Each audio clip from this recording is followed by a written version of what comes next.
Hey everybody, we're going to be talking about the whole movie here, all the spoilers. If you haven't seen this thing and you don't want it ruined, go ahead and watch it. Come back and listen to us because we're not going to leave any stone unturned here. We're gonna be at it for a bit.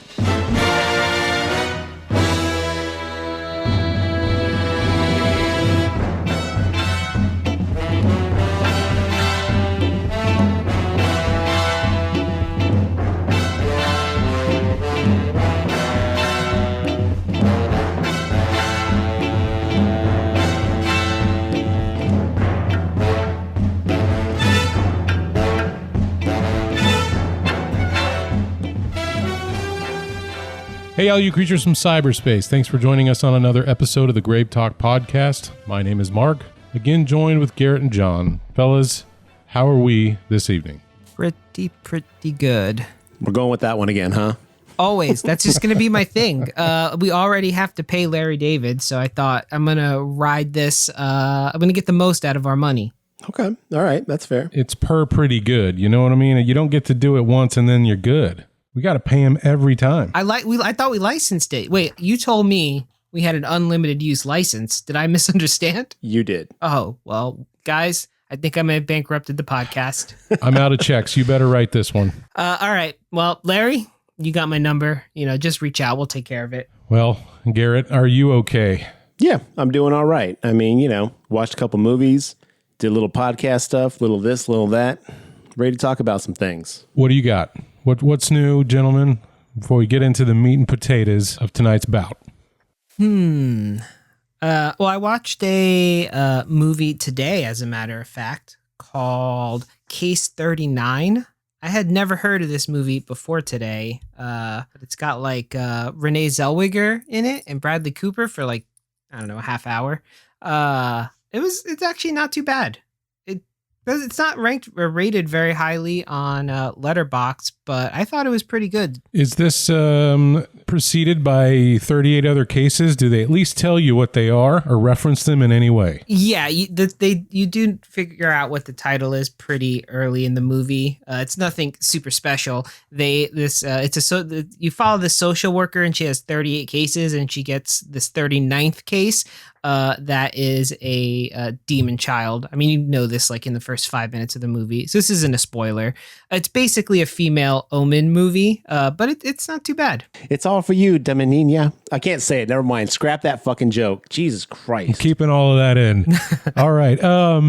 When did this come out, John? Is this a recent film? 2009. No, not that recent anymore. No. It also, for my Deadwood fans out there, one of the main characters is played by the guy who plays Al Swearingen in Deadwood. Enjoy that, listener. It's always nice to see a little Deadwood reference out there still. Yeah, it was great. The movie, it was great to see Al. The movie, I think I rated it 3 stars, 2.5 stars. It's right down the middle. It's nothing gonna blow you away, but I had never ever even heard of this movie, and I thought I was pretty well versed in demon-based movies, so it was nice to get surprised. Oh, really? Okay, then. Garrett, what you got?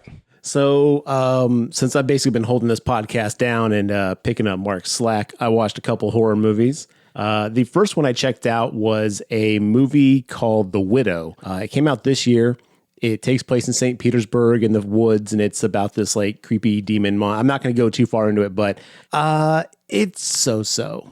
It's got a lot of really good creepy imagery. I like with what they go with. There's a lot of really interesting cinematography and choices they made to kind of heighten the intensity of certain scenes. I really appreciated a lot of that. The story was a little plain, but again, with most horror movies like that, you kind of get that sense of just real kind of, I don't know, it's very bare bones, but it did creep me out quite a bit. So if you have a chance to check that out, it's called The Widow. I don't know if I'd recommend it super highly, but if you're looking for something, definitely down. I also watched a couple other things. One of them, I might go ahead and make a side episode. It was on Shudder. It's called Necrotronic. This movie is crazy as fuck. If you have not checked this out, I highly recommend it. It's not the greatest movie, as far as it's kind of campy. The story's kind of at times, but it's about this dude. Basically, demons can now possess you through electronics. And this dude gets kind of touched by this power and realizes that he's part of these demon slayers, task force that take out demons, but they now find out they can go through electronics. And there's like this big demon lady who's going to try to like rise up and, you know, your standard, like, I'm going to take over everything.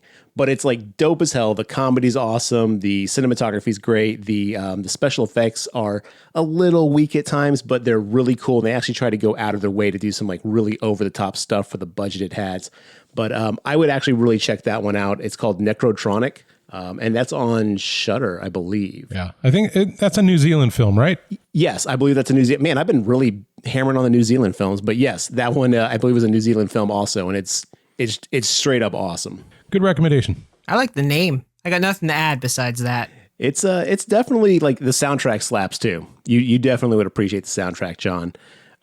Mark, what have you been up to? Oh, I don't know. I rewatched all the Godzilla movies for the big showcase. Nothing really I need to repeat at the moment because I'm sure we might touch on that a little bit here in a little while. Other than that, haven't been watching a ton of stuff. I did start reading a horror novel called The Wasp Factory. It was recommended to me by a friend. And one chapter in, plenty of animal death, plenty of animals put on poles to ward off certain people. There's this strange family that lives on an island, and the oldest son has escaped from a mental ward and is on his way back home. And the younger son, he's about 17. He's also just as twisted, and I'm kind of interested to see where this goes. Not a big fan of animal death, but it's not as visceral when you're reading it, I guess, if that makes sense. But so far I'm intrigued, and I'll finish it up. It's only about a 200-page book, but I'll tell you about that when I'm finished. But reading takes a lot longer than watching things. I don't know if you guys know this. I've heard. Yeah, a little bit more time, and when time is kind of thin, it can take a little bit longer to get through. But no, I'm enjoying doing some reading here. I lack a lot of horror novel and horror story knowledge, so I'm just trying to work on that. Some more experience in these other mediums. Let me ask you a question, Mark. Did it take you 4 hours and 2 minutes to read through the Snyder cut of Justice League, or just watch it? Well, if that was a comic book, it probably would have been a lot quicker, right? Because I would have been flipping through the panels, 28 minutes. Oh, also, at this point, the movie Willy's Wonderland, starring Nicolas Cage, has officially come out. I picked that up. I have not had a chance to watch it because I'm waiting to watch it with some people, but I will have I'll have impressions of that coming soon because that shit looked bananas, and I cannot wait to see it and talk about it. Yeah, I hope it's good. I've heard mixed things depending on who you talk to. It's also kind of comparable to that one that came out about the Bananarama characters. Yeah, Bananarama is actually the name of an 80s band. You're thinking of the Banana Splits. Oh, yeah, that's what I meant. We're not talking about Cruel Summer. They did have a movie come out recently that was the Banana Splits movie, and it was kind of like a trapped with the killer puppet versions of the Banana Splits. So I'm sure there's definitely some ground that's tread on the same on both movies, but right now the other one doesn't have Nick Cage, and this one does. So let's put 2 points on Willy's Wonderland side already. Yeah, that's true. Well, maybe whenever the Five Nights at Freddy's movie comes out, we should do a triple feature and then just see how much of it's the same stuff. And then one that has Nick Cage. Or I can just dress up in my giant bear onesie and run through John's house with a knife and see if he compares to the movie experience at all. Certainly an option. Make sure to film that. Yeah. It'll be found footage. That's dark. That's dark. All right. Well, unless there's anything else, let's get to today's movie, which is Godzilla vs. Kong from 2021. We've been waiting for this one for a while. At least I have. I don't know how you guys feel about it on the other end. But we talked it up for, 2 years. It feels like we've been talking about this forever. I got pushed back because of the pandemic, got pushed back for other reasons. And here we are, released on HBO Max and to theater.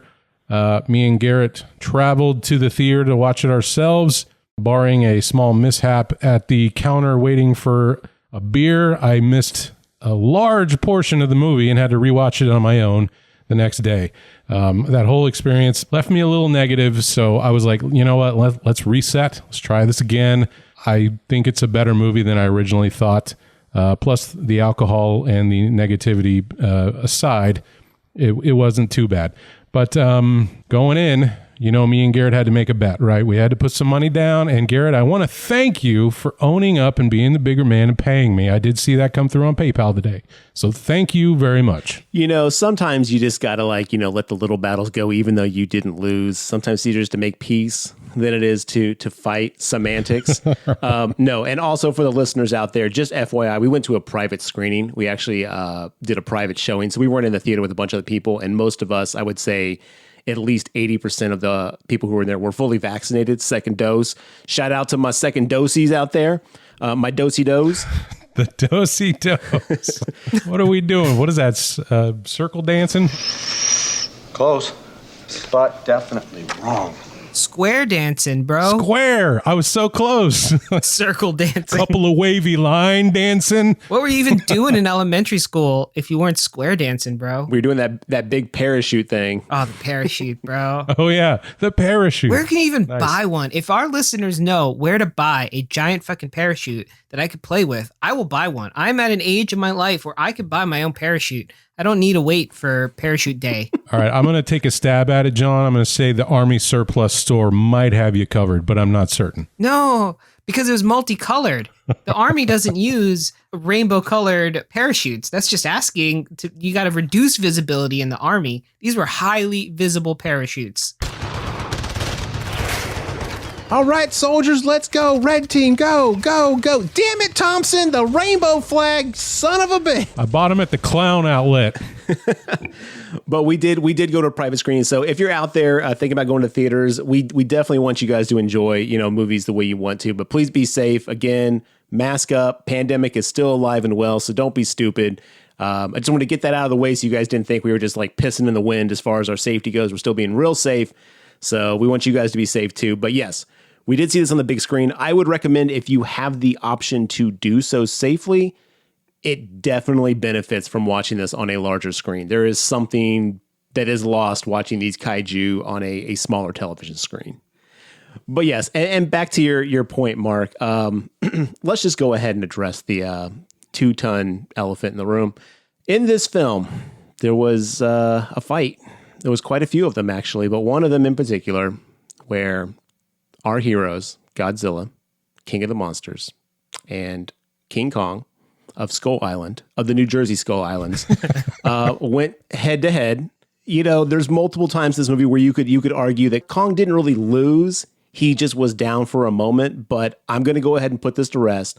When it came to one-on-one fighting with no outside interference, Kong technically did get his shit handed to him. So, for the sake of the podcast and our listeners, I want y'all to know that I am admitting that Kong did get beat initially, and in a match of hand-to-hand, head-to-head combat, he did fall a little short. So I lost some money on this, and I'm not thrilled about it. This fucking ape let me down. And some people like to call him a great ape. I would take that moniker away at this point and just call him an oversized monkey who can't seem to handle his shit against a fucking lizard. But I'm not bitter. Garrett, I'm going to tag in here because you're playing the role of the gracious loser. I'm going to come in as the sore loser, and I'm going to tell you what. I did not know that this film was written by notorious Kong haters. From scene one, I immediately picked up on the fact that this was going to be garbage and that they hated Kong and everything about Kong. And so, you know what? I think this is Godzilla propaganda that's being fed to our youth, and I don't appreciate it. I don't either. Listen, Mr. Sour Grapes, they made King Kong the main character of the movie. You can't sit there and say it was negative Kong propaganda. He was the main character in the sense that most of this movie is getting Kong from point A to point B, where they basically keep him unconscious the whole fucking film.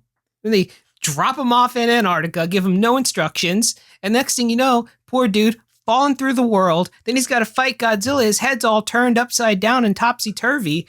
Meanwhile, Godzilla, he got to rest. You done cracked the code, baby. Yes, you know what? They drugged him. They put him through a fucking flip of gravity. Like, you can't just have your gravitational pull just flipped upside down and expect to be okay. He's out of it. He's woozy. And then he has to go down into subterranean world, which that's a whole different thing we're going to talk about. And he's got to like run all the way across this land. We're talking miles of nonstop running. Finally gets to his destination where he then has to solve a puzzle. He's mentally and physically exhausted. And for what?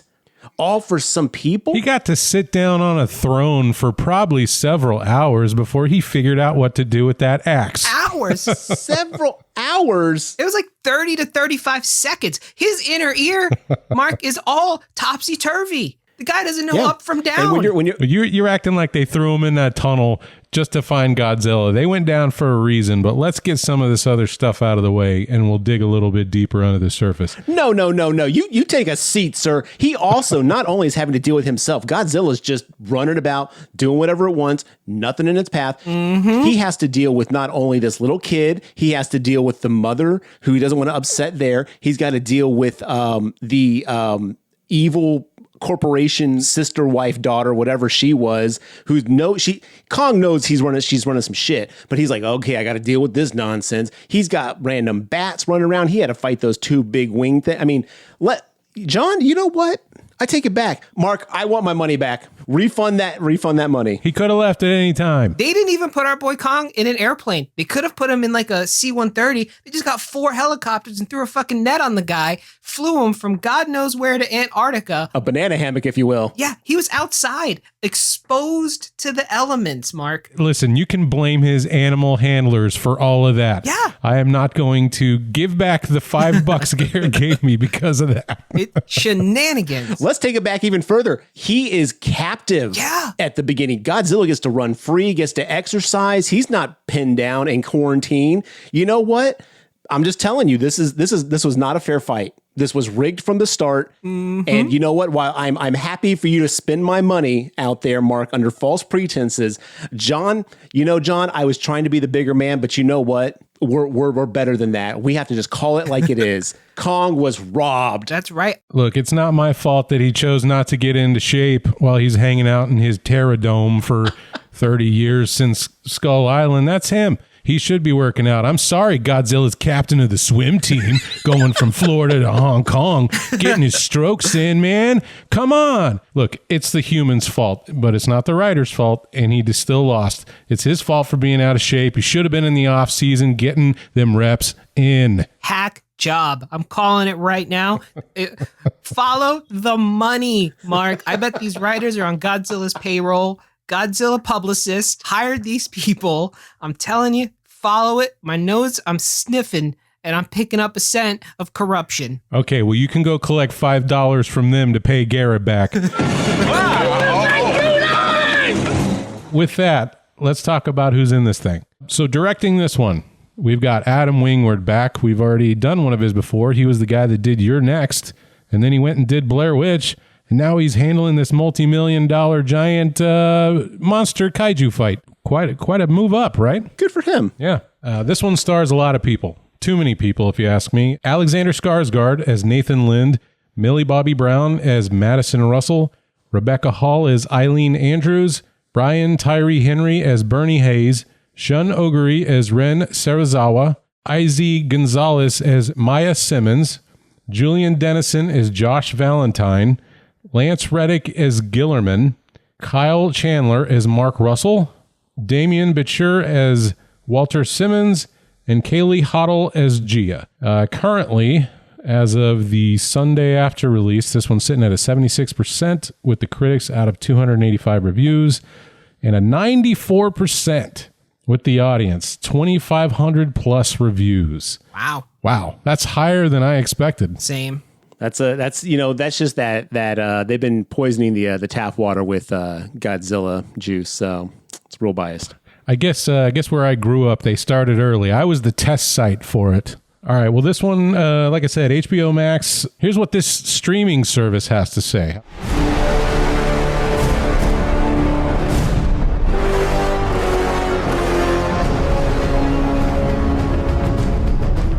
Legends collide in this long-awaited face-off between two iconic mythic adversaries. It's a spectacular battle for the ages, instigated by unseen forces, with the fate of the world hanging in a balance. I think the forces are pretty seen. That's just me, though. They couldn't be any more seen. They're giant. All right, well, fellas, what did you think of Godzilla vs. Kong? I mean, seriously, I thought it was a fine movie. I appreciated that they reduced the human element quite a bit. I actually liked, I guess, the Team Godzilla's humans. I thought they were pretty funny. I think that there's a bad representation of podcasters. You know, as a podcaster, I was like, damn, they're doing us dirty. But the guy was pretty funny. Yeah, overall, I mean, I liked it. I thought it was what I expected. I was a little shocked by this movie because I really loved Kong Skull Island. I despised the first Godzilla film, as you know, as we've talked about. Godzilla King of Monsters was terrible for me. Now, I enjoyed some of the monster fights in King of Monsters, but the plot line and some of the dialogue was just, oh God, it was so rough to get through. This film really felt like it hit its stride. It knew exactly what it wanted to be, and it just like flowed the entire time. Now, I will admit that the dialogue in this film through a few characters is still super cringeworthy and just not good. I do not know how some of this didn't get fixed in a second pass, but overall, I thought for as much going on as they had, I thought it was paced really well. I thought it proceeded, naturally. Nothing felt too jarring. And when they revealed certain surprises, I wouldn't say I was surprised by them, but I definitely was like, oh yeah, right on. This kind of, it's time for this thing. So we'll get to some of those, but I enjoyed it. I would recommend this movie if you're looking for a monster movie. I think I'm going to have to agree. Like I said, my experience at the theater was a little soured by having to wait in line for a beer. And just to real briefly recap that, there was only one line for beer. There was like 30 people in it. I should have walked away, but I really wanted that beer. I ended up waiting in that line for 20 minutes, and I was like, look, there's like 9 to 10 other checkouts. Why aren't these open? This doesn't make any sense. And I missed basically the middle third of the movie. I got back into the theater, and Garrett was like, are you just coming back in? I was like, yeah. He's like, you missed the whole Mechagodzilla shit. And I was like, what? Like, what are you talking about? I was shocked because that reveal, it was so built up, and I was like, oh, Mark's going to be freaking out right now. I know how much you love Mechagodzilla, and I was like, Mark's got to be loving this. And then you walked back in, and I like kind of did a double take like, wait, was he not here? Holy fuck. I was so mad that you missed it. I was like, damn, man. Was the beer worth it? Were you like, you know what? I'm glad I made this trade. It did the trick, I'll tell you that. But other than that, I was just kind of sour through the rest of the movie. So I think I should have just turned tail and went back to my seat, to be honest. But like I said, after that, I was like, you know what? I need to give this one more try before I sit down and talk about it. Because, hey, I missed too much of it. So I'm glad I did. But in doing so, if you stop to think about some of the things that occur in this movie, you're going to be scratching your head going, now that doesn't make any goddamn sense. But what are they going to do, right? They're really just trying to get from monster fight A to monster fight B to monster fight C. That being said, this movie is the best of all the American Godzilla movies. Is it better than Kong Skull Island? No. I don't think so. I think that one is going to be my number one out of all the 4 of them. But in terms of the Godzilla films, yes. The first one, you heard us, it's one of our first episodes back in the day. Absolutely hate that movie. Barely any monster fights that are visible. Everything's on a TV screen, or they cut away right when the action starts. Movie 2, that one has actually dropped for me a little more, kind of feeling what Garrett felt about it. You know, the monster fights are cool, but man, the human stuff is so boring, and just family drama between Madison and her dad and Vera Farmiga's character. Like, I don't need to see that in rewatches. And this one, in contrast, like John said, drops a lot of that stuff, has a little more humor. Then we get tons and tons of fights. And what's great about this one is we got full shots in the day, unimpeded by smoke or shaky cam a lot of the time. Then they don't, for instance, in Godzilla King of Monsters, they'd keep cutting away to show Millie Bobby Brown's character running away with the Orca machine. Like, who gives a fuck? I don't want to see that. Go back to Ghidorah and Godzilla duking it out. This one, they actually let you watch it in full. So I super appreciate that. Now, this movie also has a little bit of a reputation to live up to when you compare it to the 1962 movie. That was the first time these two monsters got together in color and in widescreen. And thanks to that fight, it set Toho off to making Godzilla a proper franchise. Before this movie in 1962, they had sat on it for 7 years and were kind of, we're good. But then someone came to Toho and was like, hey, we want to make a Frankenstein versus King Kong movie. Are you interested? And they said, yes. They took the script, put Godzilla in, put it out. It was the biggest rated movie of forever until maybe Shin Godzilla for the Godzilla universe and Toho. And that set them off on the chain of events of giving us Godzilla movies for 60 years. Wait. So, that's a lot of baggage that movie has to live up to, this one in 2021. I don't want to blow past something that I didn't know about. It was originally supposed to be Frankenstein versus Godzilla? Yeah, you're right. One of the guys who originally worked on the 1933 King Kong wrote a script called Frankenstein versus King Kong. Oh, versus King Kong. Yeah, and then they scrapped the Frankenstein portion of it and made it Godzilla. Well, I guess I should be specific, right? Frankenstein's a monster. Oh, thank you. That's what I'm talking about, not giant size Dr. Frankenstein. I would love to read that script because I mean, as much as Frankenstein is Frankenstein's monster is awesome, I mean, he's still a person versus King Kong, or person-sized. I don't know how that would have been a very good versus. Yeah, I'm sure it would have been fun. But to be honest, the 1962 Godzilla film isn't one of my favorites of the franchise. If you go take a look at that original King Kong costume, oh boy, he barely resembles anything of the original King Kong in 1933. It's like a Party City monkey suit.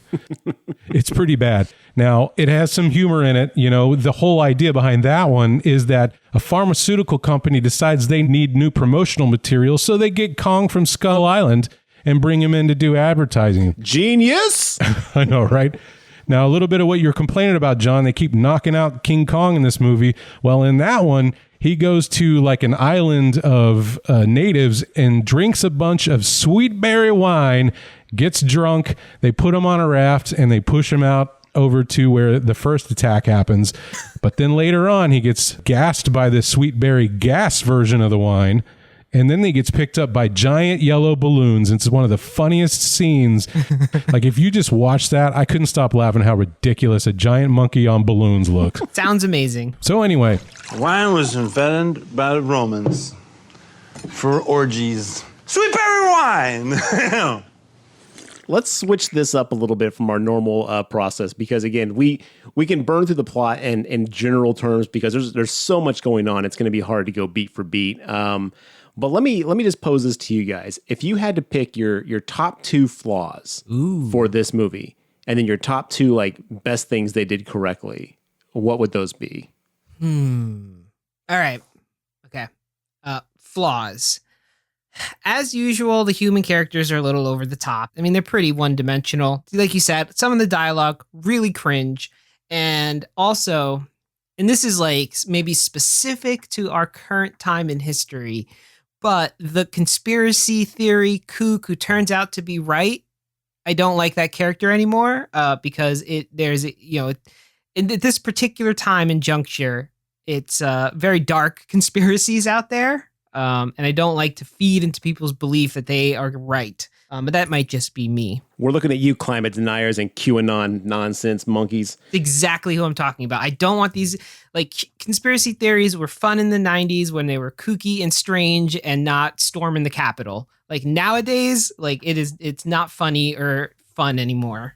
When the government might have been injecting us with alien DNA just for, the lulz, that was one thing. But this whole like, hey, our planet's legitimately burning down.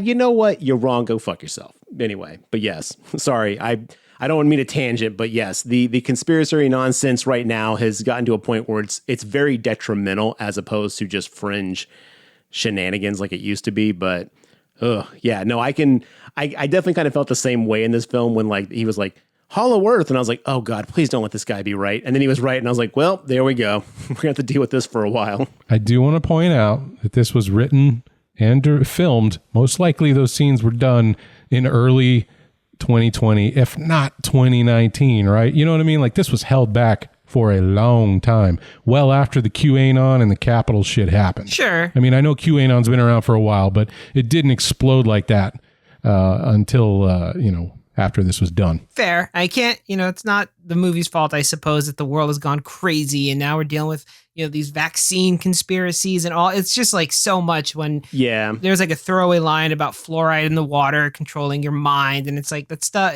People take this shit serious now. It's not like cuckoo, funny. Okay, to totally tangent you, and I don't want to get into a conspiracy theory podcast here because my God, my blood pressure can't handle it. But if you guys haven't looked at the fucking Suez Canal conspiracy that's going around, holy shit, do yourself a favor. Private browser, Google that. My God, it is. And the thing is, it's like, you got to stop yourself and be like, well, clearly it's a joke. And then you're like, oh God. Like for some people, it's not. Yeah. That was a little bit of a speed bump for me in the film too, as well. Cause I was like, oh no, please don't make a conspiracy theory person be correct. Let me piggyback off that with one of my things that I think is the worst things about this film is just the characters in general. I think there's too many of them. They brought back some that didn't really have much to do other than to reveal certain things to the audience. And they left out one in particular character, Charles Dance from movie number 2. I was like, what happened to him? He was the one that actually took Ghidorah's skull head at the end of movie 2, King of the Monsters, and he's nowhere to be seen in this film. And to be honest, I think we could excise the entire podcast Millie Bobby Brown section of the movie and we could tighten it up, make it an hour and a half, and I think the movie'd be better for it. And then, John, you wouldn't have the conspiracy theory stuff going on. Because Millie Bobby Brown was just like, oh, they're just going from point A to point B until we can finally go Mechagodzilla, aha! Like that's the whole point of that whole plot line. Yeah, I did like the actor. The actor, was it Brian Tyree Henry? That guy was hilarious. He really was working with what he got. I just don't like that character type anymore. But I also agree. Yeah, they really could have. I mean, the movie, I don't remember how long it was. It didn't feel very long.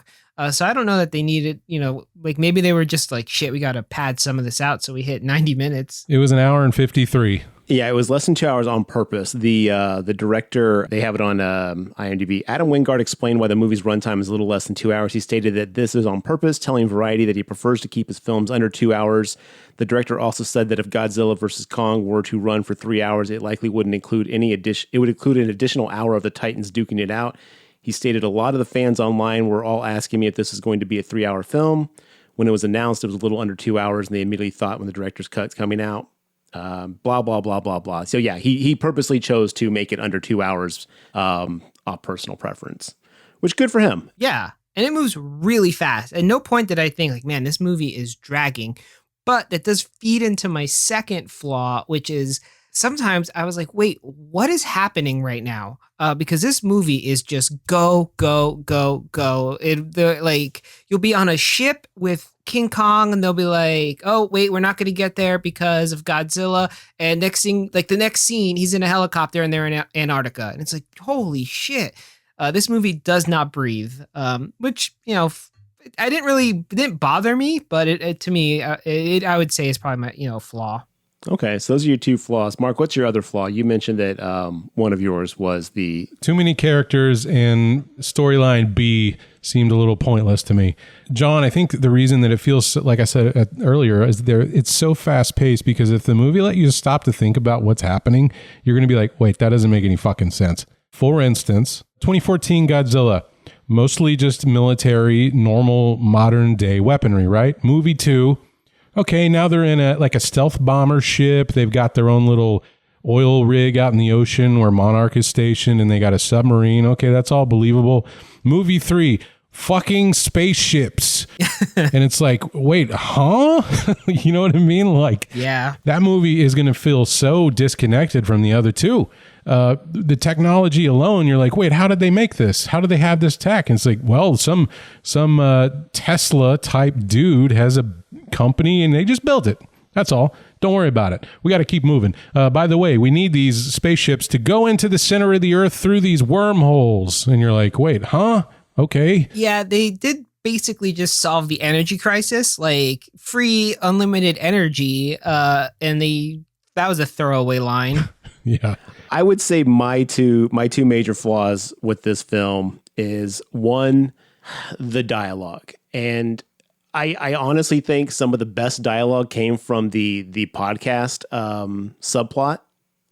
Brian Tyree Henry, I thought was absolutely amazing. I thought he like sold everything. He even actually helped like keep like the two kids who were kind of, goofy, but like not believable characters. Like it kind of balanced them out a little bit. But the dialogue at times for everyone else was rough. Like Millie Bobby Brown's character, what the hell was her character's name?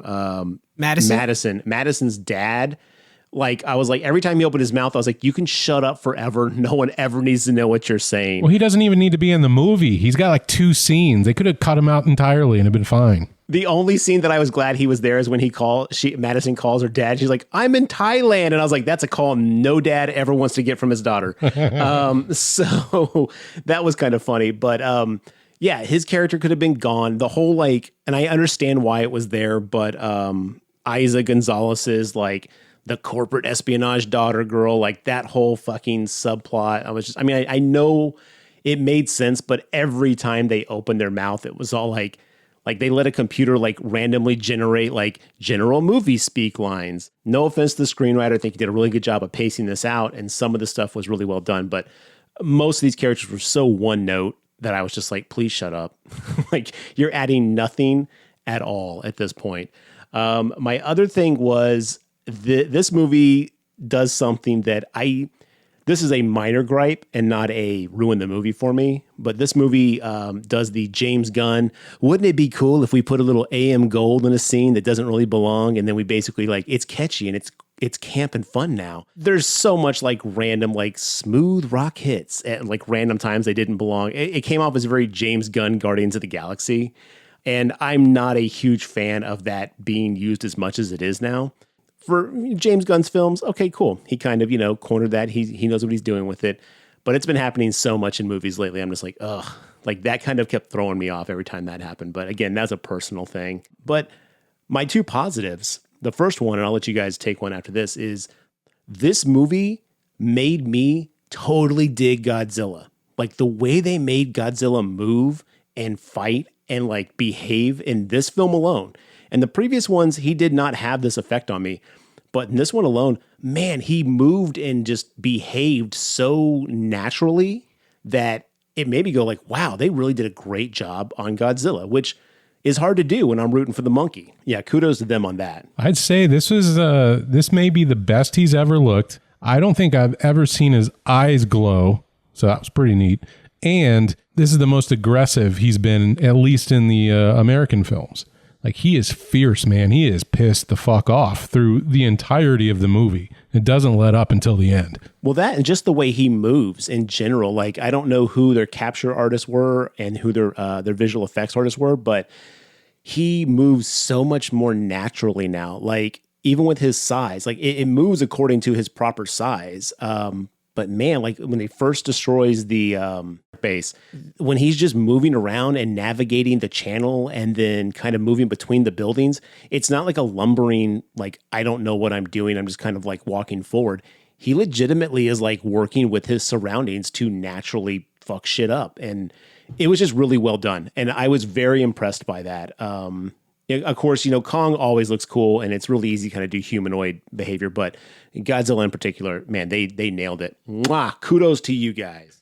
And I want to say that I think they've slowly tweaked Godzilla over movie to movie. I think they finally got it perfect. There's certain parts of King of the Monsters where it's like, well, his head looks a little too small, but hey, they put those long spines on his back versus in 2014, they were more rounded and weren't nearly as protruding. So I think they finally landed on one of the perfect designs that the legendary run of the movies has had. Yeah, I'd agree. Yeah, I would agree with that as well. I guess I'll go with one of my positives. I think it was a super smart decision of the filmmakers to make King Kong the main protagonist.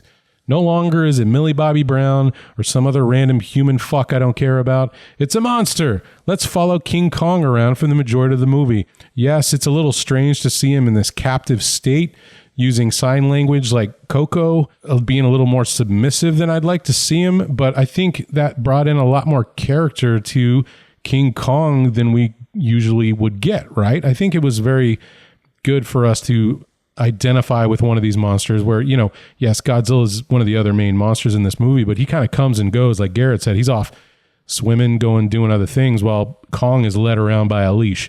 But I think it really sets the audience in with this character and basically makes him the protagonist of the film. So one of my questions for you, Mark, and maybe you'll have some insight into this, is in the film, they touch on the fact that if Kong was not to be contained inside Skull Island and was to be free, Godzilla would hunt him down and destroy him because there's an ancient rivalry between the Zillas and the Kongs.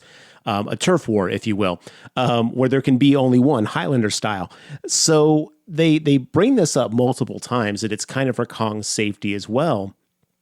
But my question is like, why would Kong not go after Godzilla? Like, there's this longing from Godzilla to destroy King Kong because like there can only be one alpha, and that's the whole like history between them, and that's their end goal.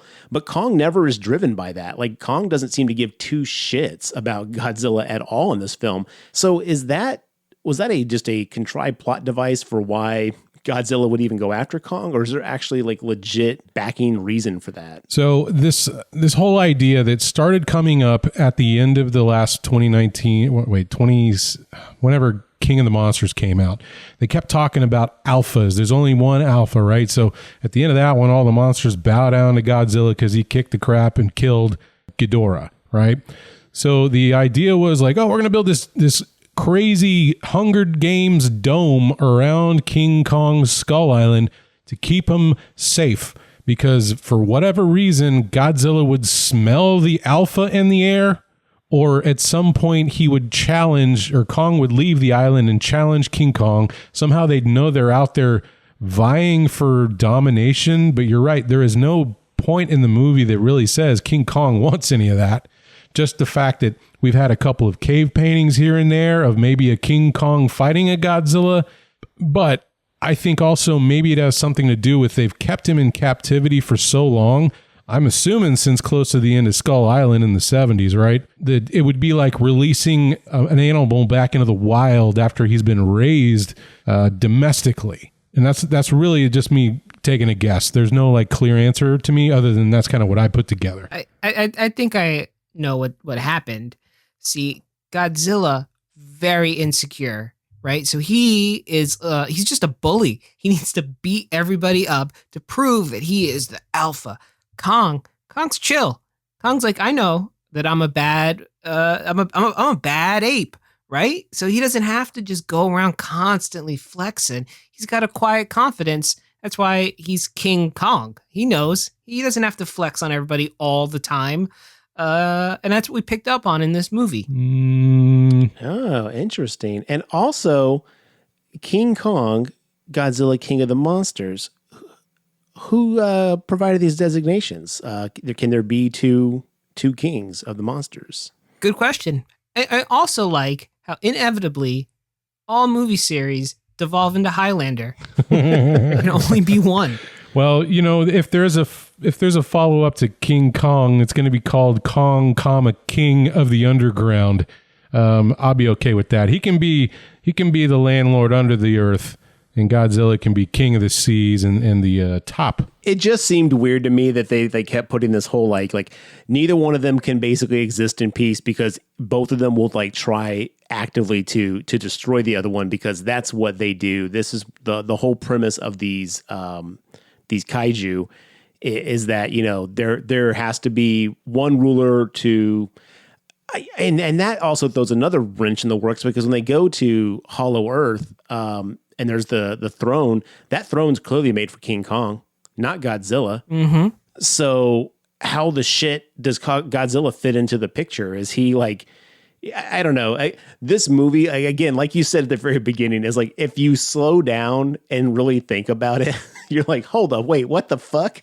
but the movie does a good job of like not giving you time to kind of like really analyze those things. But yeah, the moment you put a little thought into it, you're like, wait, hold on, pump the brakes. Yeah, as far as we know, they blew up Godzilla's home with the nuke to revive him in King of Monsters. Oh yeah, all that cool, neat Atlantean shit. Like that was where he was from. Maybe that's where his lizard race has been hanging out forever. I don't know. That's possible. Godzilla and Kong are just trapped in a classic one-way grudge situation. Godzilla has tons of beef with Kong, and Kong is just totally unaware. He's just living his Kong life, unknown that Godzilla's just fuming out there. It's a real Hatfields and McCoy kind of situation, a real like Sophie's Choice, a real like Jacob's Ladder scenario. I mean, whichever one you want to use, it's really one of those things at the end of the day. But I think it's more like when you're racing a car on the interstate, but the other car doesn't know you're racing. I think it's more like that. How often do you do that, John? Constantly. You know how boring it is out there when you're driving? You know that there's this thing that keeps coming up in the movie about your DNA's memory or whatever, right? Like, oh, that's the whole reason they take Kong to the middle. I want to call it Middle Earth so badly, and now I want to see Kong and Gandalf hanging out.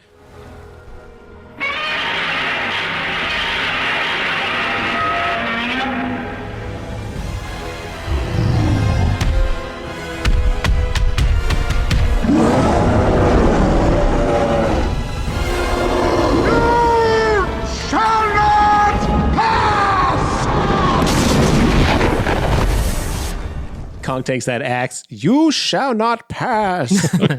It is, and there's like, well, it's in his DNA.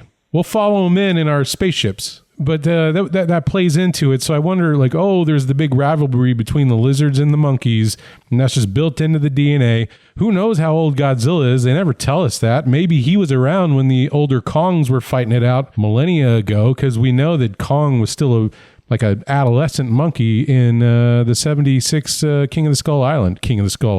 Kong Skull. I'm really tired of these titles, guys. Yeah, no, they do make that point in Skull Island to let us know that he is still very young and he has a lot to grow. And that's how they fix the size difference between the two for this movie. Kong still had a lot of growing to do. But is it possible that maybe Godzilla was around during the time of Kong's ancestors in Hollow Earth, and Godzilla was a real son of a bitch and got ran out of town? He got ran out of Hollow Earth and had to go up to the surface because they're like, dude, get your fucking shit and get out. And he's just never gotten over it. Sure. He's been trying to regain that title, like old Rocky. He's been on the ropes. He's been fighting his way back up. I would have loved a training montage in this movie between the two. If we could have cut with like some Stan, some Stan Bush, like, you got the touch, like they're just training, getting ready. I'd be so into that. Like, honestly, I would love a like over the top campy version of this rivalry. It would definitely be Push It to the Limit. That's the song that would be playing over that montage. 100%. Open up the limit. Past the point of no return. Reach the top, but still... Well, I forgot where we're at in the what are your positives, what are your negatives list here. Oh, my positive. All right. So my positive, I'm just going to echo what y'all were saying. I think Mark, you already touched on this. I mean, the fight scenes were awesome. That's all that I'm here for. They were well lit. They didn't cut away a lot. It wasn't just seeing, a human running away from a fight happening in the background. The centerpiece was the fight. And I totally dig that. Though I am noticing that Hong Kong has replaced New York as the de facto destroyed city. Now that I mention that, you're going to notice it everywhere. If there's a city that needs to be destroyed, it's Hong Kong these days. And that's fine. I mean, I'm glad that let's mix it up. But it just made me think like, oh, this is like Pacific Rim or like Transformers. That's a choice, man. That's that Chinese market that they're like, yo, we need to make some representation and cash in on that. Fair enough. That's what I was going to say. Exactly that. More money, more money, more money. Well, let's just give the bare bones of this if we're not going to run through it. So, like we said, Kong is the main character here. He's been holed up in the Skull Island with like a holographic sky. Think the Truman Show, but with a monkey. Right. And he figures it out and he starts throwing trees and busting it out. And there's this little kid named Gia who is the last living race of the people that were on Skull Island from Kong Skull Island, and she can sign language back and forth with Kong. Now, if only Jim Carrey could have been the one that was sign languaging with Kong the whole time. You'd be making all those faces. So Gia, and this kind of, I was like a little disappointed to hear this. They decided to kill kill off the tribe that was living under Kong's kingdom, I guess, in Kong Skull Island. And she's the last one, and she's deaf, but she can communicate with him. So they bring her along for the ride. What did you think about this symbiotic relationship between Kong and the little kid? Well, I do want to give some kudos to the filmmakers for actually using a hearing impaired person for that role. That is actually a girl who is really deaf. So kudos to y'all for throwing out some real representation. She did a fantastic job. We know that I'm not a big fan of the forcing children into a movie for emotional value to kind of, like, oh my God, children. But I thought it worked okay. I thought it was a little bit weird that she was so young and her people were so died off at that point. Like, I assume her parents, like this dome was not built in a day. Dome was not built in a day, as the old saying goes. So for her to be so young means her parents had to be like 30, 40 at the time. And then out of nowhere, they all just disappeared after Monarch was already controlling the island. Yeah, I mean, and Mark, and we've all touched on this, the plot makes no sense. How did they build that dome? I mean, I'm guessing they had to keep King Kong passed out for weeks, days, so that he didn't notice them building a fucking dome. You can't think past like the 2-foot mark of this film. There's no depth. Giant tankers of sweet berry wine, John. That'll do the trick. It's one weakness. That's right. He's a drinker, that monkey. Garrett, if I might chime in, I have an idea of why you don't mind this little kid. It's because she never speaks and never says, Ripley, save me. Yes, it's very likely that not having a child speak and be a child in a film was very helpful for me not to be annoyed by them. But yeah, no, I mean, but also beyond just that, I mean, I think you're absolutely right. That is definitely part of it. I think beyond that, the kid was not used as a gimmick. I mean, she was using a very small gimmick of like, oh, she taught the monkey sign language, like, okay, cool, right on. But she was never used as a like holder in front of like Godzilla. Like he doesn't like pick up a gun and hold the kid like got a gun to her head, like to elicit an emotional response, just because there's a kid there. Well, at the end, she was used to re-inspire him when Kong, like Queen Amidala, is dying of a broken heart. He sadly looks at her and decides to, I mean, I guess they also had to defibrillate him, but he decides to fight on. Okay, now what if they took some inspiration from the Michael Crichton movie Congo and they had put a little gadget on Kong's hand that could say green drop drink every time he moved his hand, huh? We're going to the jungle. Amy wants green drop drink. No. Amy wants green drop drink. I would be 100% fine with that. Don't badmouth Congo in my presence. Oh, that movie's garbage. I just did. What are you going to do? I'm going to find a Ruby laser gun and shoot you with it. I would be 100% okay with that if the voice of the automated voice was Gilbert Gottfried. This is what we're going to do. I'm 100% okay with that. No, it was very, I don't want to say respectfully, but it was very well done. It was not forced down my throat. I think not having her talk. And honestly, this is something that also kind of gets to me in the movie is no one seemed to give a shit what this kid was doing at any point. Like the mother character would kind of run out and be like, hey, what are you doing out here? But like, no one treated this kid was never like oh my God, we have to protect Gia. Oh my God, someone get in front of Gia. Where's Gia? Does Gia have a juice? None of that was there. It was like, where's Gia? Oh, she's over there buying some switchblades, I guess. We should probably check on her. Like she was always an afterthought. No, I think even to expound on that, I think whenever the billionaire's daughter, who's assigned to go along on this mission that we've yet to explain what the point is really, she's going along and she's like, hey, who the hell's this kid? Like nobody cares about the kid other than her keeper, which is Eileen, wasn't it? Rebecca Hall's character.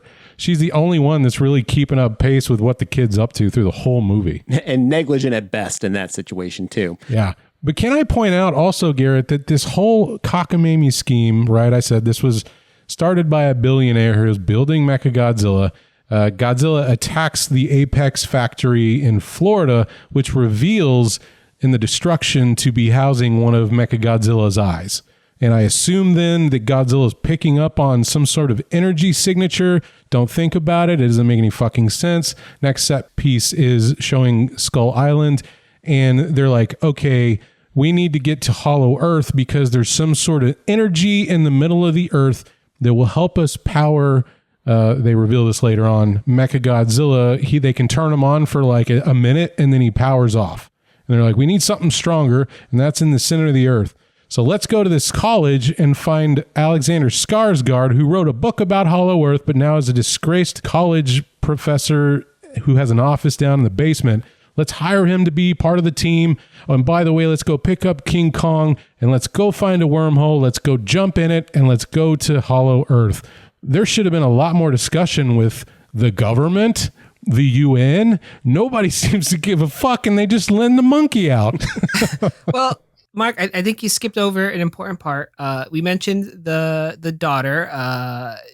You should mention that her name was Ilvina Evilson, who's the most transparently two-faced person on Earth. So when she does finally switch on the team, it's supposed to be shocking, but I feel like everyone was like, yeah, all right, duh.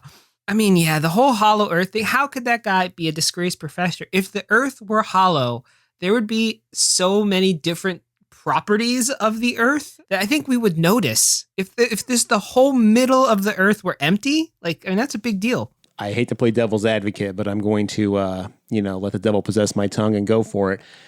Mark, they did explain why Godzilla was attacking the Monarch facilities where Mechagodzilla's eyes were, because they were actually using the memory DNA from, what's the three-headed one? Ghidorah. Yeah, they were using the different skulls from that one to power and duplicate that signature to basically make the parts of Mechagodzilla. So they had these housed all over the world in different places. So what happened was Godzilla was actually picking up on the Ghidorah. I'm saying the name wrong, so I apologize. Ghidorah. Godzilla was picking up on the Alpha Ghidorah energy signature, and that's why it was attracted to those places, because they were using Ghidorah's skulls and the DNA to power these pieces. So that's why they were.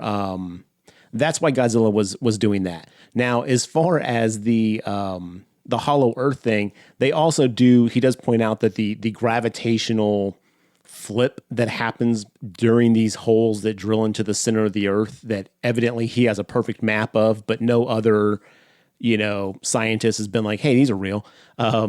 Like he says that prevents us from seeing and knowing what's past them, so it looks like everything falls within our lines of physics. So they threw that little line in there to kind of like, this is why no one's ever like seen that it's real. But again, these are throwaway lines that quickly just kind of, are used to kind of sweep, don't think about this under the rug.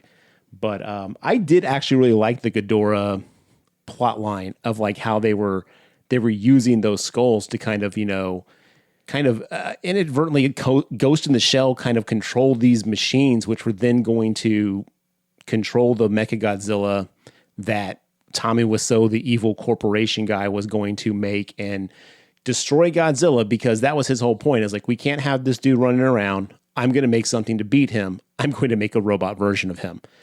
Which again, if you're ever thinking about making a robot version of your nemesis to put them down, just stop. You're the bad guy at that point. Just stop what you're doing. Like step one. Oh, what am I doing? I'm evil. I better quit.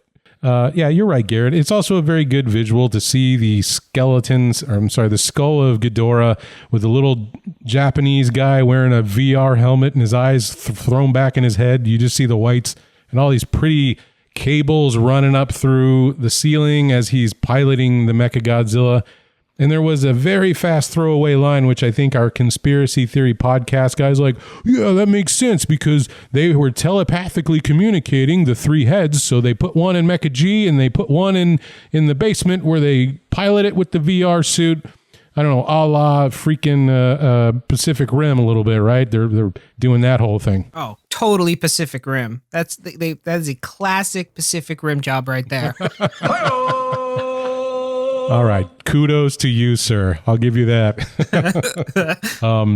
But so like I said, the billionaire's got the only way he can keep Mechagodzilla turned on long enough is if he goes to the Hollow Earth to extract some sort of energy signature in there. So that's when they hire Alexander Skarsgård to lead the team. His ex-girlfriend is the lady who's running the show at Skull Island. So yeah, he goes and convinces her, like, we can use Kong to lead us to Hollow Earth, and then he can show us this energy signature, and then that can be used to stop Godzilla. And she's like, sure, why not? Let's bring the kid. Yeah, there's some stuff and nonsense about he's not going to be safe much longer anyway. Let's go take him out on a field trip.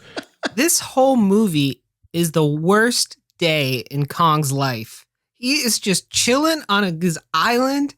Next thing he knows, like you said, he's strapped to a ship in the rain, drugged. Then he's in the sky. Then he's in Antarctica. He's poor dude. He was just chilling, and out of no action on his part, his life just got turned all upside down. Well, it starts with a pretty fun fight in the ocean, though. Did you like that, the battleship fight? I did like that. The fight in the water, like on the battleships and the tankers, was phenomenal. At first, I was like, oh, this is going to be your standard, like, you throw a punch, I throw a punch type fight. But it quickly devolved into, like, let's use our tactics that we have through evolution. And it really played to both of the monsters' strengths, which I thought was really unique and well done. I'm glad it wasn't just like, you throw a punch, I throw a punch. I shoot a beam, you dodge it. Like, they really kind of, this is how a reptile that can work in water and on land would totally handle this. And, like, he tried to drown Kong, which I was like, dude, smart. Kudos. Point Godzilla. Yeah, and he's as he's swimming with his back plates or his spines, he's just ramming through these ships and tearing them to pieces. And I don't know what they said. They said that he was going to find him, so they were trying to avoid his waterways, but then he found him anyway. But the fight's amazing, and Godzilla's atomic breath from the depths of the ocean comes straight out of the water and blasts a hole in one of the cruisers, and Kong's like leaping from ship to ship at some point, and I was like, well, I don't know. How heavy is this monkey? I don't think those battleships are prepared to take the weight of a leaping giant gorilla, but it looks neat. I'm all for it. It did look neat. This movie does do one of the, and here's another minor nitpick, but now I just can't not see it. Whenever you see a fighter jet in an action movie, it's with a kaiju, it's going to crash into it. If you see a plane, just know they're not going to be able to steer, or they're not going to shoot, these missiles go for miles. They're going to go right and just kamikaze right into the kaiju for seemingly no reason. Okay, I said this to my people that I was watching the movie with. I was like, at some point, someone in the military is going to be like, we got to stop scrambling these jets. Right? This has never worked out for us. Like, at some point, like, these F-35 fighter jets cost us like millions of dollars a piece. Like at least 3 to 7 of them are getting fucked up. Maybe just be like, you know what? Our missiles don't do shit to them. Maybe we should just sit there. Like, maybe we should just not do the ineffective thing and waste a ton of money this time. But no, I mean, we've got to have the fighter pilots futilely, like, just shoot missiles and have Godzilla be like, bro, it hasn't worked the last 400 times. Maybe give it a rest. Well, there was 2 moments in this movie that were, in this fight particular, that our weaponry and our aircraft was of use. King Kong used one of the jets as a dart and threw it at Godzilla. And I was like, all right, that's fun. I'm into that. And then whenever Garrett mentioned that Kong is getting drugged to the bottom of the ocean by Godzilla to get drowned, we launched a bunch of depth charges, and that releases him. Right. And then they're like, turn the ship off, because if Godzilla hears our ships, he's going to come back up to the surface. And I was like, why does that matter? But apparently it works, and he went away. And that's where they put the monkey in a giant net and then helicopter him to Antarctica from there for the remaining journey. Godzilla's kaiju radar it's very confusing, its power set. Because, yeah, to your point, Mark, they're like, we have to turn off everything. One, does Godzilla have the memory of a goldfish? It seems so. Is he going to forget that the ships are right above them? He's got Stegosaurus brain. Yeah. Yeah, so that's strange. But also, I mean, so it detects ships. Are those the only ships in the ocean? How did it know these were the ships that it needed to go to? It's smelling that alpha scent. Well, he didn't know these were the ships. He was smelling Kong at that point. So when Kong starts getting pissy, that's when because Kong starts getting irritated that he's being like held against his will and he's not thrilled about it. Understandably. That's where Godzilla's like, oh, hey, my monkey boy's out. Like, I'm gonna go get him. So he's on his way to do that. Now, the whole crazy Ivan thing of turning everything off to confuse Godzilla to be like, oh, if we act like we're all dead, Godzilla's gonna be like, well, job done, and bump out. Yeah, that's a little hard to believe, especially since Kong is still like heavily breathing on top of the tanker. But for the sake of the plot, it works. And then you know what happens though? Okay, give him a little bit of credit. As he's about to start researching, like, hey, maybe they're not really dead, that's when they first test the Mechagodzilla for the first time in Hong Kong, and then Godzilla beelines to Hong Kong at that point. All right. Because remember, that's why he's distracted. That's why he's distracted heading across the ocean that way. And they're like, quickly, get him to Antarctica. How can we do this? And they're like, put him in a banana hammock. And then they take him via helicopter. Yeah. And I wish I'll give him that. Okay. We'll allow it, right? We stopped too long to think about it. We might as well allow it. I wish those helicopters were yellow. Just to cite back to the 1960s film with the yellow balloons, that would have made me and my wife very happy. But I get it. That's not a tactical strategy you want to go with. Giant yellow helicopters. I mean, I didn't know about this, but now I'm with you, Mark. In for a penny, in for a pound. If you're going to fly them, you may as well use yellow helicopters. Right. It's not like you're hiding the giant monkey anyway. Sorry, ape. Sure. Just to pause. We all know that he's a gorilla and not a monkey. Carry on. Yes, we know. And then before we go into the next plot development point, let's go ahead and after a giant shipping tanker gets flipped upside down and starts filling up with water, after countless deaths, after ships have been cut in half, after things have been blown up, after two giant kaiju have fought almost to the death here, no one says maybe we should get the kid to safety. Nope. Moving on to the next point. So we're on our way to Antarctica, and that's where they're going to enact the Hollow Earth plot line. I don't even know what to call it at this point, but how they're going to do this is Bob Evil, the Tommy Wiseau guy who's creating Mechagodzilla with his little Asian buddy, James Nguyen, is they're going to let Skarsgård and the mom and the kid, I keep calling her the mom, but the caretaker and the kid, Gia, they're going to let them borrow some custom state-of-the-art spaceships that have gravitational pulses, which can allow them to travel through the switch of the gravitational pull of the Earth as you go down to the center of it, and that will allow it to protect these people to go to the Hollow Earth. But to do that, they've got to take his daughter, Evelyn Evil. I don't remember her name. I don't remember any of these characters' names, as with most of these movies, but even more so, they're throwaway at this point. So she's going to go down because she's been secretly tasked with finding a power source which can power Mechagodzilla, but no one else knows this. Wink, wink, nudge, nudge. Keep it under your hat. Yeah. Can I stop and say that Bob Ebel is the main character of The Nun? Is he really?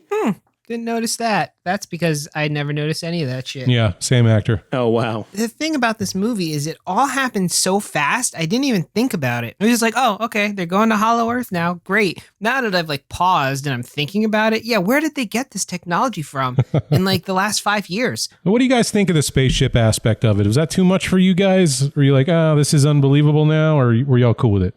This technology kind of already exists. This like using magnets to kind of like use propulsion and stuff like that. This stuff has existed for quite a while.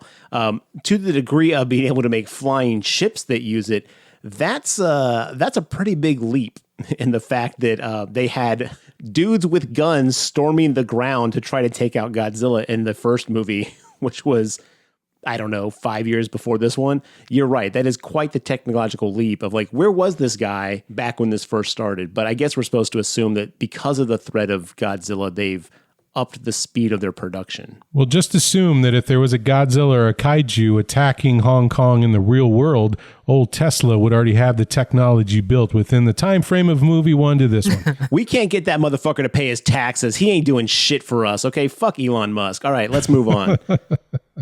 To be honest, though, this stuff is on par with the old series, so I really personally don't have a problem with it. They were fighting space aliens back in the 60s, and they had their own rocket ships and everything else going on. It's par for the course.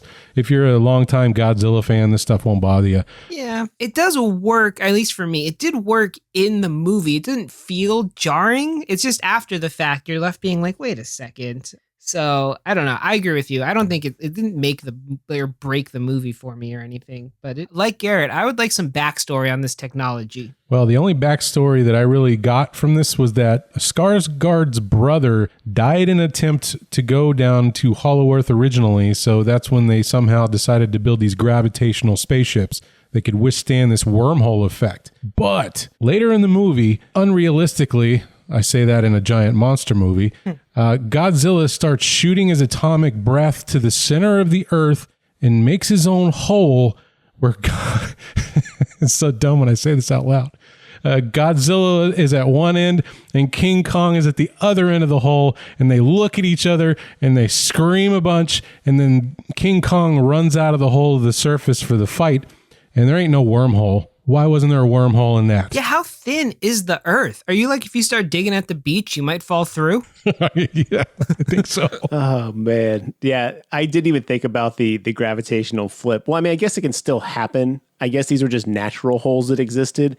I guess Godzilla just circumvented the, the millions of years of erosion and plate tectonics, which created these, and just said, fuck it, I'm making my own. An expressway, if you will. We're calling it a freeway. Freeway? What the hell's a freeway? They get to Hollow Earth. It's this like lost world of like inverted top and bottom, ground. It's very beautiful, and it's really cool the way they actually play with the gravity aspects of this. I thought this scene was very endearing in the fact that like it really made me feel like, oh, this is kind of a wondrous place, and this is where he came from. So there is like some kind of DNA aspect that just calls out for him to feel comfortable here. And he immediately runs to the throne room after fighting some monsters, finds that there's this axe built out of a scale of Godzilla's ancestors. So they've got a power axe, like He-Man. He uses this power to kind of like charge up the throne in the middle of this area, sits on it, looks totally badass. I was like, at that point, I had no doubt in my mind that Kong was not going to wipe the fucking floor with Godzilla. I was like, it is on, son. Like, you ain't stopping this. My man's got a fucking like power axe. He sat on the throne. Like, he knows what's up. Like, cue the Laverne and Shirley theme song. Like, they're going to do it. So when Godzilla immediately, like when he powers up that throne, Godzilla like gets a tingle in his, insides, and was like, oh my God, Kong just sat on the throne. I'm going to drill a hole down to him. So he does. And as you said, Kong is like, oh, fuck you. Runs up the hole. Well, real quick, before we leave Hollow Earth, there are 2 points I want to bring up about Hollow Earth. And it's A, what's the light source in there? Huh? Did you guys think about that one? I do.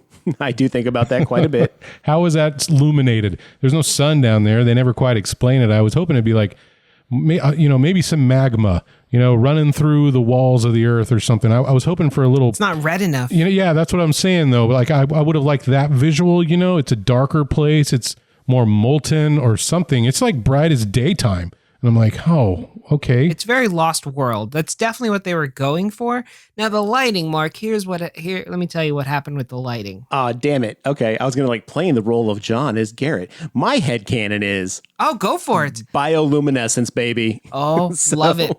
That's way better than my headcanon. See, I was thinking, now we know that there's these holes that apparently can form at any given time. So it's just sunlight through the holes, sort of diffused through Hollow Earth. Is it a series of mirrors going up to the surface? It's the shiny skin of the animals.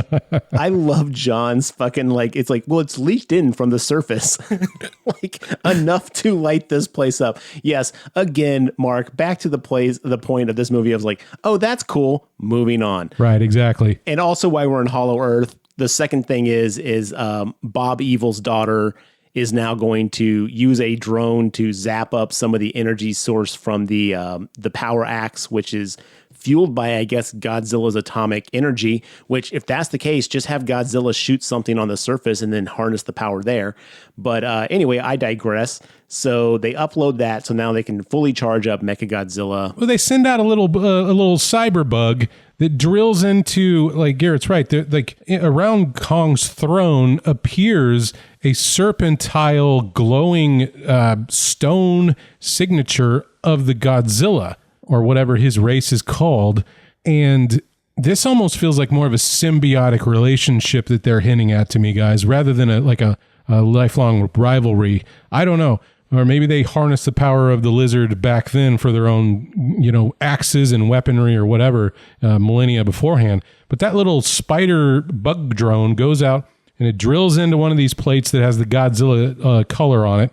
And then it downloads to the Mechagodzilla lab way, way, way far away. So I don't know how that works, but they figured out how to do that. Mark, your symbiotic relationship got me thinking, maybe they had a Flintstone situation going on. Oh, are you saying Godzilla is a vacuum cleaner?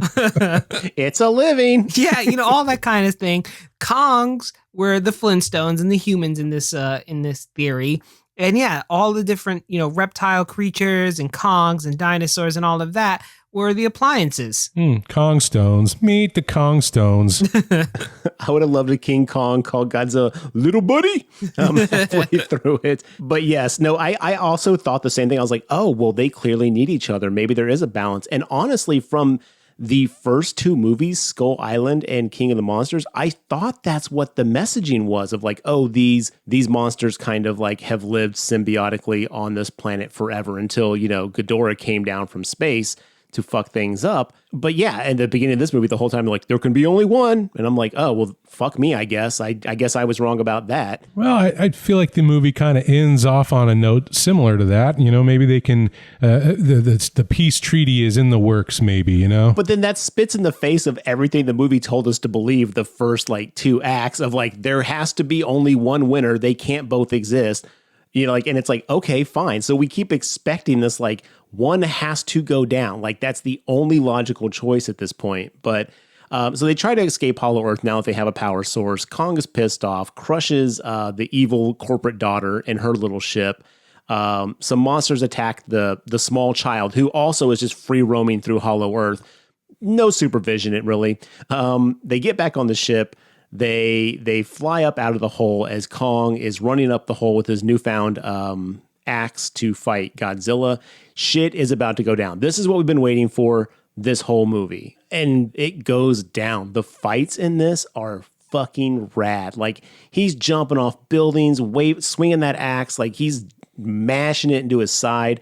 Also, I do love that when Godzilla powers up to shoot his like atomic breath, all the axe holes that have been like cut into him throughout this fight actually glow from the inside, which I thought was a really nice, cool touch as well. Agreed.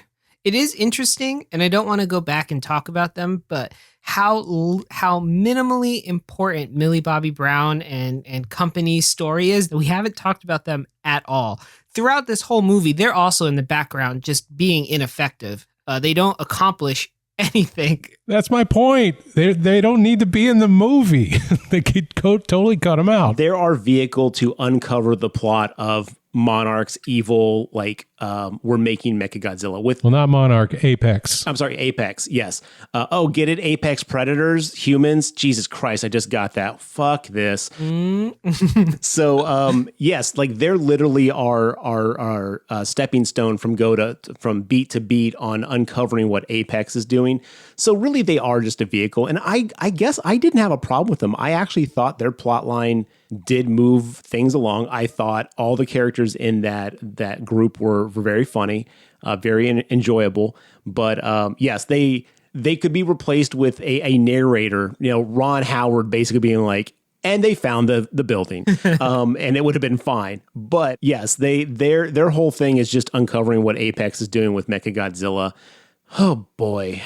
But yeah, the fight scene, this is where tragedy strikes.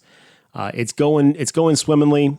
Kong has got the upper hand. He's jumping off buildings. He's got his hand. I did love how he kept trying to like do that T-Rex thing where he grabbed the top and bottom of Godzilla's jaws and try to like rip it apart, like rip his jaws open, but he keeps shooting the atomic breath and burning his fingers, so Kong had to keep letting go. I thought that was a really cool idea that they implemented in this fight, but they're going at it. And if you guys want to jump in and talk about any of these specific things that happen, feel free. But at the end of the day, or at the end of this moment in the movie, Kong goes down. He is down for the count. His axe loses its charge. He's getting fucked up. Godzilla's got his foot on his chest. He's digging his claws in. He's like, you're done, son. Call it. There was a couple of nice nods to the 30s movie where King Kong was climbing buildings, but Godzilla kept shooting him down. I was like, that's pretty fucking cool. Yeah, visually, this was definitely worth the wait. They did their fans right with this fight scene. It is fantastic. Now, a small problem I had with this is, as I just said, Godzilla's on top. He's digging his claws into Kong's chest. He's about to just take him out completely. This is the end of the road for Kong.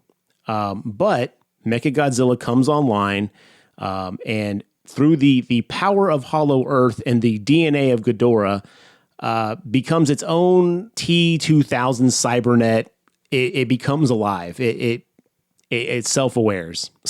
I don't know if that's an actual term, but it's uncontrollable at this point. So Mechagodzilla is now free on the loose, goes after Godzilla. So Godzilla gets distracted and can't actually fully kill King Kong. Well, the thing is Kong is dying. And then Skarsgård and the little kid and the handler, I'm sorry, Rebecca Hall, we can't remember the name of your character ever, but they have to take their gravitational spaceship and basically defib old Kong to get him off the ground. Do you remember that part? Yeah, it was so dumb. Yes, I remember that part, which I thought it was kind of clever, but yes, it was dumb. It was dumbly clever. Maybe it's just because they didn't really explain why Kong was dying. It wasn't because of like his beating. They basically the dialogue of the movie sets up that he's dying of sadness. Wait. And it's just more. Wait, what? Yeah, more anti-Kong propaganda. Nope, he's just too sad to live. So because he got beat up, so he's dying now. I did not hear that line. I thought it was because like Godzilla like dug his claws into his heart and like fucked him up. I don't think they say it quite like that, but it's basically, maybe I made this up. I'm like 99% sure, though I didn't. But the audience will certainly let me know if I'm wrong here. Everybody hurts. Well, if that's what they said, I must have missed it too. Yeah, write in, let us know if John's wrong. But yeah, no, he's full on like dying. And Gia, who, has this connection to feel like, vibrations and like, like tremors and, different like physical things because, her senses can feel that his heart is slowing down and he's going to die. So yeah, as you said, they come up with this quick, hasty plan to defib him and get him back in the fight. Because even though at this point, I'm willing to concede that my boy lost, I sent you the money, all right? That's one-on-one, that's it. On the other side of Hong Kong, Mechagodzilla is whooping the shit out of regular Godzilla. Like, Godzilla is getting his ass handed to him by the robot version. And that's fine. You can take some comfort in that ass whooping. It's not the first time it's ever happened. Back in 1972, Godzilla versus Mechagodzilla, Godzilla gets the shit kicked out of him there too, and he's got to get a little help from a couple buddies, one being a Chinese deity god called King Caesar, and that's after Mechagodzilla. Did you say King Caesar? Yeah, go look him up. He looks ridiculous in stills, but he's awesome. He's one of my favorite kaiju. Real briefly, in that one, Godzilla starts whooping all of humanity's ass, and they're like, wait, I thought Godzilla was the savior. There's a part where he starts blowing yellow fire, and you're like, wait a minute. And then as another Godzilla shows up, they start fighting, and it reveals that underneath the green skin is metal, and that's the reveal of Mechagodzilla. Now, I thought this whole time this movie was going to bring Mechagodzilla in. I didn't look at the spoilers. I assumed that they were going to ape that movie and make that first opening fight where Godzilla trashes Florida. I was like, oh, that's just Mechagodzilla inside of a Godzilla suit. But no, they at least got me with my expectations there, so I appreciate that. Oh, that's cool. Yeah, I mean, it was pretty obvious. Like, I didn't catch it. I didn't catch that thing in the Florida was its eye. I thought that was like some kind of power source they were going to use. But yeah, the moment they get to Hong Kong, I was like, oh, I bet they're making a Mechagodzilla, because he kept like the corporation guy kept going like, we're gonna make something bigger and better, something that can fight him. We are human. We are the apex predators. We are the future. I was like, calm down, dude. We get it. All right, put your fucking highball down. This guy is so over the top, twirling the mustache evil. It's fucking ridiculous, but I kind of like it. Like, it's just so dumb. It was fun. One of the best parts of the movie is when that guy's giving his monologue and then Mechagodzilla just wipes him out. And the podcast guy is like, that's unfair. I wanted to hear the rest of that monologue. I did really laugh at that part. What do you guys think of the design of Mechagodzilla? Well, it certainly was a mechanical Godzilla. That's like the most half-assed like answer ever. I really liked it. I thought it looked it didn't look like all metal plated. It actually looked like a functional kind of like exoskeleton-y thing. I liked it as well. I thought it was pretty good. I don't think you'll ever top the 70s version because that's just so classic to me personally as a Godzilla fan, but I thought they did it justice. Yeah, and like Garrett said, he whips the shit out of Godzilla like bad, to where Godzilla's about to get taken out by himself until old defibbed Kong comes back with his axe and starts whacking away at it, and then they start working together to take down the mechanical monster, to the point where Godzilla even recharges his axe with his atomic breath. I was just about to say that, like Godzilla at some point, like, oh, that's the power axe. You know what I can do? I can charge that up. And at that point, like Godzilla, like looks at Kong and Kong looks at Godzilla, and it's all like, the boys are back in town.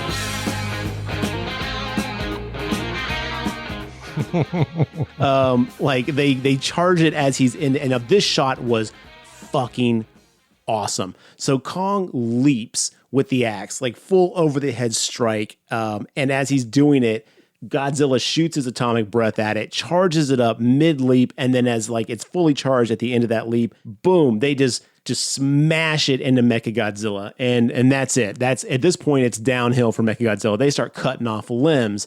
They're fucking him up. At one point, like he cuts off Mechagodzilla's head and he like just holds it up as like this trophy kill. And I was like, there's my boy. There it is. I was like, where the fuck were you like 15 minutes ago, you son of a bitch?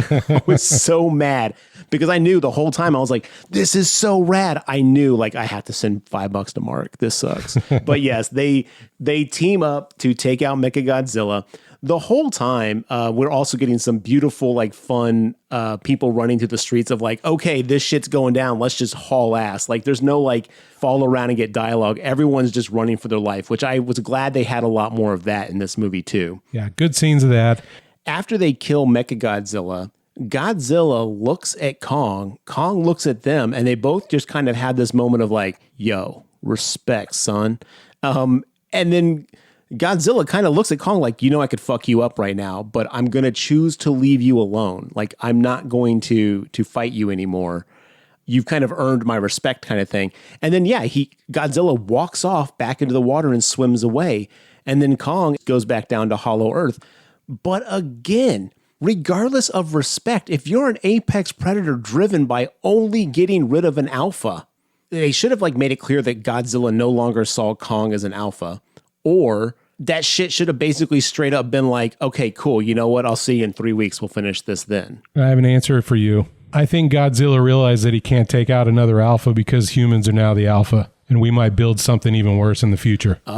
Oh, that's good. That would have been great if the movie had even alluded to that. That would have been fantastic. You cracked the code, Mark. Yeah, they should have touched on that just a little bit, but that was my takeaway from it. But if that's the case, then fucking Godzilla should have just started destroying every human standing around his feet. And also, that kid, Gia, is like 20 feet away from Godzilla's feet. Like, move that kid back from the danger zone, for the love of God. They're just letting her fucking roam free. It's like, hey, you know, Gia's gonna Gia.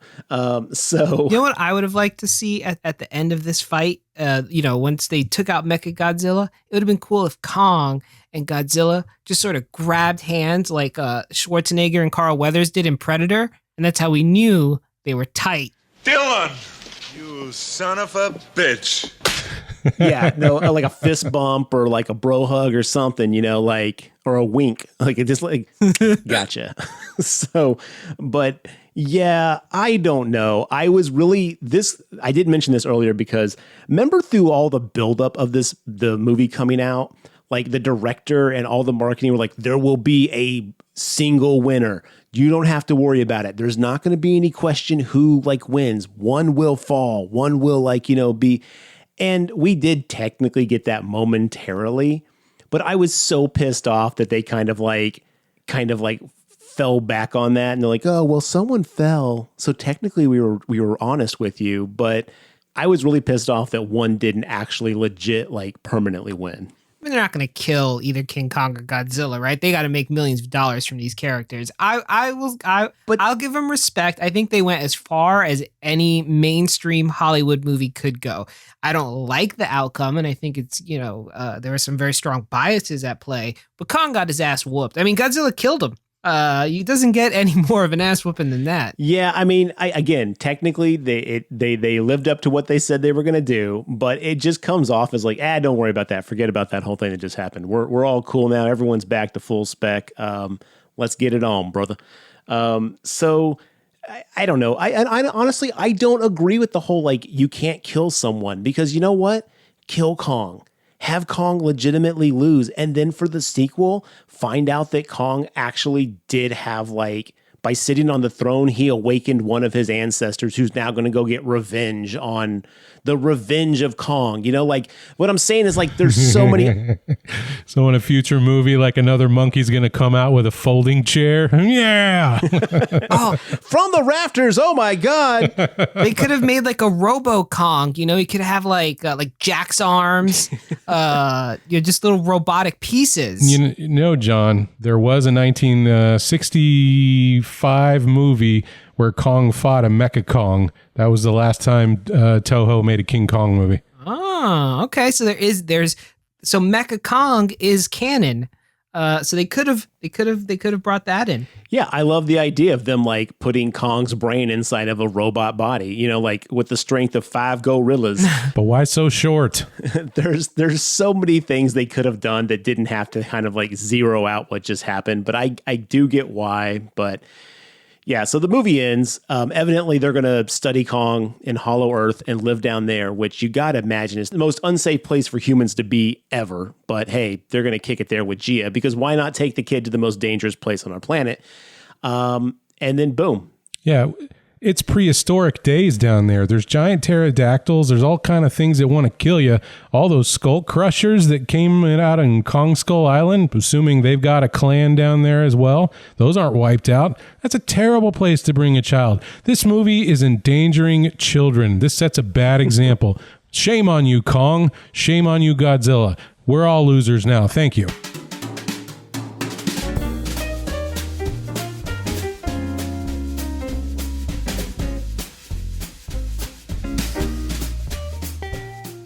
King of Monsters didn't do all that well. It was the lowest rated one. And I think at that point they weren't sure how well this one was going to do, which actually is doing the best of any pandemic movie so far. It's already made of like 50 something million bucks on just a few days in the theater while being streamed at the same time. Well, it's also towards a point where people are able to get vaccines. There's also been a very, I don't want to agree with it, but like there's also been a very obvious mental shift in how people are respecting the pandemic at the moment. Like people seem to act like, oh, we're good. There's vaccines on the horizon. Let's just fucking piss into the wind. But I'm not surprised to hear that it's doing good. And plus also this is a Freddy versus Jason. This is going to make its money one way or the other. This thing was fucking huge as far as a concept goes. So I know it's going to do fine. But I guess the big question is how is Black Widow going to do? Because those MCU movies, man, that shit's next level.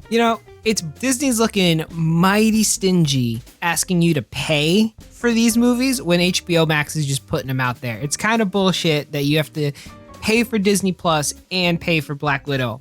That's shenanigans, Disney. We have railed on this nonstop, and I I'm not going to miss an opportunity to talk about it again because, yes, I actually pay for Disney Plus because I want those Marvel-like miniseries. And, I have not been disappointed. Me too. Falcon Winter Soldier is fucking the bee's knees. Go check it out. There's some really cool, subtle things in it that you guys might pick up if you're a comic nerd. But, yes, to have me subscribe to Disney Plus, then tell me to pay $30 to rent the fucking flick, not even own it for $30 to rent it. And then 4 months from now, when it comes out on iTunes or whatever service you want to buy it on, then pay another $20 to $30 again. And it's 30 because they just released Raya and the Dragon, the animated one. And that's 30 to buy. Disney needs to fucking get with the picture. I mean, I get that they're not happy about this, but go fuck yourselves. Everyone's dealing with it. Right? And they just had the gall to raise their prices. So now I'm paying more to get the same amount of shit, and this blockbuster movie's coming out, and to your point, they want $30 more. Get the fuck out of here. So that's my thought on Black Widow. Hey, but we're bringing back Emilio Estevez to give you some mighty ducking. Nah, That's why you're paying more. Emilio! Boo on them. That's my boo these men. Boo this man. Yeah, no, it's a little rough. Honestly, until they bring back Vincent D'Onofrio as Kingpin, none of this makes sense. And the moment that happens, though, I will excuse everything they've done. If they want to raise the price 3 times on me, then by God, go ahead. But until then, go fuck yourself, Disney. Send us some free movies. We'd love a free copy of Black Widow. Thank you. Well, back to the free monster movie we're wrapping up right now. Sounds like we got 3 recommendations. Yeah. Just don't think about it. To add, though, to the what's going to happen here, my understanding is Warner Brother loses the rights to Godzilla this year. Now, of course, they can renegotiate the contract, but I don't think there's going to be an immediate Godzilla follow-up, at least from Warner Brothers. I think it reverts back to Toho or at the end of 2020. So, well, apparently Adam Wingard has already got a sequel in mind, and he's pitched it to Legendary. So I don't know. I think if this thing makes some cash, they might renegotiate. But that leads me to wonder, what do you guys want to see out of a sequel to this franchise? Where can they go? I mean, what are you gonna? They can't. I don't want to see Kong. I mean, they did the classic story, right? So Kong and Godzilla fought, and they had to team up to fight something even bigger. What's left? They're going to team up again to fight something even bigger than what was bigger before? Maybe. I mean, maybe I'm just not creative enough to see it, but to me, this felt like a very good endpoint for this set of movies. Not that I want to see a reboot and another Kong or another Godzilla origin story or anything, but maybe they need to go off and do their own thing for a while, build up a little bit of a universe, and they can reconnect again, in a few years. I think Talking Heads said it best when they said we're on a road to nowhere. There's definitely some cool stuff they could do. I would like to see, it'll probably be like the adventures of Kong and Hollow Earth, and we'll see him fight some stuff, and then we'll see a few nods of oh my God, maybe there's something Thanos larger underneath the ground that we have to worry about coming out, and then he'll call Godzilla 2 movies from now, and they'll have to fight whatever that is. Or maybe we'll find out at the center of our Earth, there is a wormhole to another planet.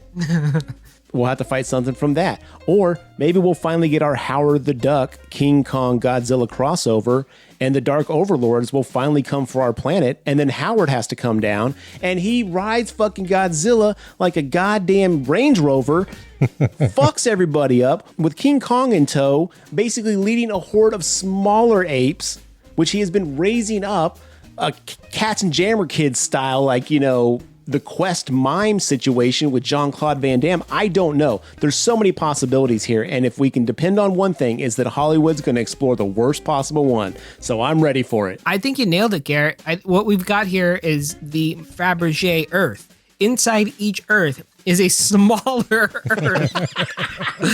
And that just goes on forever. Yeah.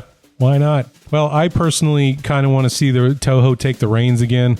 As we mentioned on a previous episode, I love Shin Godzilla. They were going to do 2 and then can that idea for their own MonsterVerse. I don't really know if I need any more reboots of this series, but I'm interested to see what that would entail. But in terms of what Legendary could do, there is a lot more kaiju out there that could be used. 2 of my favorites are Gigan and Biolante. Biolante looks like a giant alligator half plant with some Venus flytraps snapping at it, which has part of Godzilla's DNA, the DNA from a rose, and the soul of a woman trapped inside this kaiju. It's fucking weird, and I kind of wouldn't mind seeing that on the American silver screen. I wonder what that would look like. The DNA of a rose? You heard me. Wow. I wonder if Seal was involved in this. Yes. So what you're telling me is a gator fucked a rose and then trapped a woman inside of it and then made this kaiju. It's a little more nuanced than that. They're trying to solve the energy problem, like a lot of movies. So they start passing out the Godzilla DNA to different scientists. Ipso facto, giant rose alligator Venus flytrap thing called Biolante. I think you may have just described the plot to Jurassic World 3. One last thing I want to touch on. Would you guys be interested in a Pacific Rim versus Godzilla versus Kong movie? Guillermo del Toro mentioned that he wanted to do that in January of this year. Does that sound exciting at all? Yes. 2 big thumbs up on that. Absolutely. In fact, I'd like to see like a celebrity deathmatch style show where these two have to just keep fighting different universes. Why not? I don't want to see that. I don't know if I'd enjoy that too much. I think Pacific Rim had its own wonderful feel. To mix the two would be that's mixing recipes. I'm not sure. I'm going to call myself undecided on that one. My main worry is that Pacific Rim 2 was trash. So I don't know that there's anything left in that well. Agreed, but I think they're making an anime on Netflix. So it's out. Oh, is it? Yeah, Okay. It's already out. I haven't seen it yet, but it's on my queue to watch. Well, the movie's out on HBO Max now, so if you have that, there isn't any reason not to watch the movie. Go check it out. It's a lot of fun. Just turn your brain off and don't think about it too much, and watch a lizard punch a monkey for almost 2 hours, and you'll enjoy it. That all wrapped up. Garrett, what are we looking at next time? So our next flick to watch is the Stephen King. Is it Stephen King that did Carrie? Yes, I believe it was his first book. Okay, we're doing Stephen King's Carrie, a cautionary tale of what it's like to be a adolescent female in high school. So that'll be our next episode. Okay. Stay tuned for that. Listeners, if you've seen Godzilla vs. Kong, why don't you let us know on our social media? We have an Instagram, Facebook, and Twitter page. You can find all things GraveTalk at thegravetalk.com. Hit us up if you have any recommendations, listener requests, cold opens. We love hearing from you guys. So thanks again for tuning in, and we'll see you next time.